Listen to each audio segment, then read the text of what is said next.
Hicret, Mekke müşrikleri tarafından Hz. Peygamberimiz sallallahu aleyhi ve sellem ve sahabilerine yapılan zulüm ve işkencelerden dolayı Allah Celle Celaluhu ey Muhammed hicret et demesiyle Hz. Peygamberimiz sallallahu aleyhi ve sellem hicret etmiştir.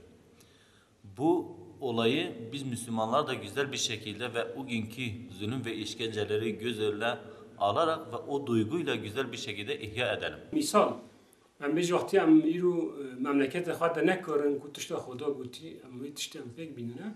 Mesela derît ber me Xwedala vekiriye. Mesela ça peygamberê me ku Mekke heye hicretê Medînê kir. Mesela em jî aynî welê îro em bêjin em mala xwe de nekarin, em dikarin mesela derkevin. Vata şehrin, vata mesela bêjin dera mû bivê. Mû wê tişta Xuda gotî, mû wê tiştê ku pêk bîne. Tişta tabî ku Xuda gotî me em wê tiştê eger em nekarin pêk bînin, tabî em mesûliyet stûyê me de ye. Peygamber ve ona tabi olan müminler Mekke'de uğradıkları baskı ve sindirme sonucu ve tıkanmış İslami hareketin kapısını açmak için Medine'ye hicret ettiler.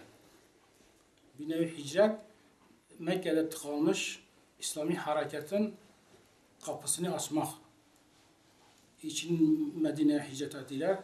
Bu Medine hicretinden sonra Peygamber sallallahu aleyhi ve sellem'e ona tabi olan müminler nizam ve intizam içinde bir nevi ordulaşmaya gittiler.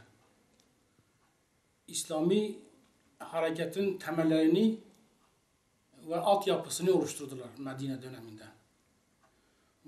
Zaten Medine döneminde hicretten sonra Müslümanlar tebliğe yöneldiler uluslararası alanda. Peygamber aleyhisselam dünyanın her tarafına elçiler gönderdi.